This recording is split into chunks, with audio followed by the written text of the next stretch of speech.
Sa pag-aakalang nakikipag-rumble sa kapwa kabataan ng mga teenager na ito sa Pascual Compound sa Barangay Sauyo, agad rumisponde ang mga tanod. Habang papunta sila sa lugar, tuloy ang pamamato ng mga kabataan. Pero hindi pala tao ang binabato kundi isang sawa na dalawang di pa ang haba. Kapansin-pansing takot ang dalawang binata habang hinaharang ang pagtakas nito.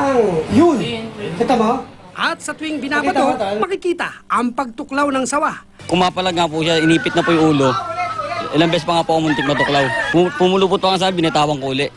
Maya-maya ay nadagdagan ng tumulong sa paghuli sa sawa. Kaya pinalibutan nila ito. Pero sa tuwing aamba ng pagtuklaw ang sawa, napapatalon sa takot ang mga humuhuli. Akala namin, riot o nag-aaway sila. Lumalaban yung sawa, lumalaban. Kasi siguro gutom yun, gutom. Kaya siguro lumabas doon sa kulungan niya. Nang mahawakan sa buntot, sinubukan nila ipasok sa isang lalagyan. Walang tape dyan para mabilis. Kung baka mahawakan eh. Teka lang, hawakan ko na, promise. Pero nakatakas muli ang sawa. Mabutit dumating ang barangay. Isa sa mga tanod humawak ng stick habang ang isa ay sako. Makikitang tinutusok-tusok nila ang ahas para pumasok sa sako pero bigo pa rin. Aw ka na nga ba? Kumabak dito. Marunong ka pa sa akin eh. Naisilid lang sa sako ang sawa makalipas ang halos 20 minuto.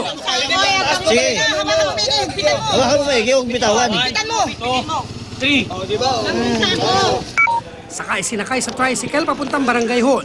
Muntik pang madisgrasya dahil sa dami ng sumakay sa tricycle. Sa Barangay Hall, muling nagkaroon ng tensyon nang subukang kunan ng litrato para sa file ng barangay. Ang babaeng desk officer na si Mean ang natoka na kumuha ng litrato. Sa unang sabak, hindi pa man nalilitratuhan, nagtatakbo ito palayo. Pag sinabing ahas, nakakatakot. Ano pakiramdam niyo nun? Napataloy pa kayo dito? Parang may baha eh. Hindi po. Bakit kayo nabaha? Ano lang po, kasi parang nagtatakutan po sila kanina. Nang mailabas sa sako, mapababae o lalaking tanod ng barangay, nagpulasan palayo. Naihiraw kasi ang sawa. May nag-claim na may-ari nito pero hindi pumayag ang barangay na maibalik sa may-ari. Kaya nang malitratuhan ay agad dinala sa Parks and Wildlife ng DNR. Payo ng DNR, huwag basta-basta huliin ang mga ganitong klase ng hayop dahil delikado. Ipagbigay alam daw sa otoridad para sa tamang proseso ng paghuli nito. Cesar Apolinario, Nakatutok, 24 Oras.